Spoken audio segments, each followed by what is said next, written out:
Hello friends, welcome back to my channel. तो आज recipe हूँ फूलकोबी आलू मटर भजा। एमती तो भजा प्राय समस्ते बनाती कारण बहुत सिंपल रेसिपी ये, किंतु बहुत जन भजा बनला बेले कौन करती जे टिके भजा ओभर कुक हो जाए बा झुरझुरिया हुए नहीं। तो आज रेसिपी आम परफेक्ट भजा बनैबा विथ सम टिप्स। तो चलतु आउ डेरी नक रेसिपी स्टार्ट करवा। ये देखु मु गोटे कड़ाई गरम कर से मु 3 चामच सोरिष तेल नौची। सोरिष तेल रे भजार बास्ना बहुत भल आसे। ये गोटे टिप्स मन रखिए, सब बेले भजा कला बेले तेल को प्रॉपर गरम होगा देबे, तापर ही सोरिष ऐड करेंगे। कारण ठंडा तेल भी बहुत जन सोरिष दियंती और धीरे धीरे सोरिष फुटे, किंतु से फ्लेवर आसेनी। जिते तेल पूरा गरम हो जाए तापर आप सोरिष और जीरा देबे और ताकू फुटापी समय देबे। तापर ही पियाज आउ कंचा लंका ऐड करेंगे। आगुरी ऐड कले कौन हम से गुड़ाक एत अरोमेटिक हेनी। जदि आप प्रॉपर से गुड़ाक फुटिला पियाज आउ कंचा लंका ऐड करेंगे ताहले तार फ्लेवर बहुत भल आसीबो। देखंतु एठी पियाज को टिके मीडियम फ्लेम रे टिके हल्का गोल्डन ब्राउन करेंगे, बहुत भाजबेनी कारण फूलकोबी सांगे ये पुणी भाजी हम। तापर देखंतु एठी मु फूलकोबी को काटी हल्दी पानी रे बुड़े धोई सफा कर रखी ताको ऐड कर देबा। तापरे मु आलू को भी पूरा बड़ बड़ स्लाइस रे काट नहीं चांचिकी ताको भी ऐड करना। ये मन रखिए फ्लेम हाई रखिए कारण एबे कौन हम एबे आमे लुण और हलदी देबा। लुण पड़ला मात्रे फूलकोबी और आलू तार पानी रिलीज करदेव। तो एबे जदि आपण फ्लेम स्लो करदेबे ताहाले फूलकोबी आलू सगी हो।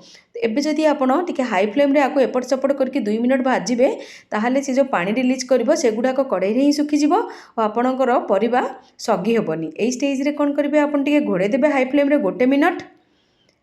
तापरे आको काढ़ी पुणी एपट सेपट करी भाजी नेबे। भजारे कौन हुए केयरफुली केवल परिबा गुड़ा को एपट सेपट करके गोलेबा को पड़े, जोड़ा कि आपण केयरफुली करेंगे। बहुत टाइम छाड़देले तलपटे लगिଯିब।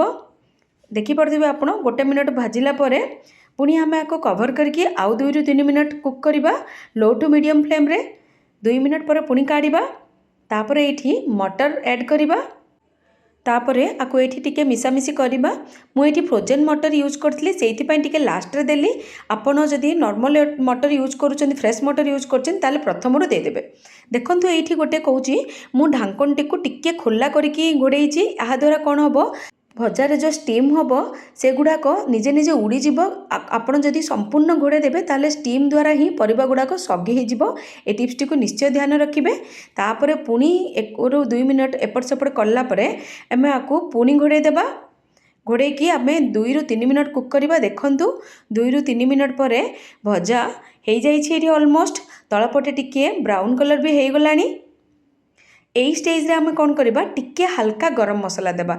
इथिरे आमे केवल लुण हलदी और गरम मसला देइचे, बिल्कुल भी मसला अधिक देइने। कारण केबे केबे कौन हुए सादा सिंपल भजा खाइबा को इच्छा हुए जो कि मसला ओभरलोडेड नथिबो।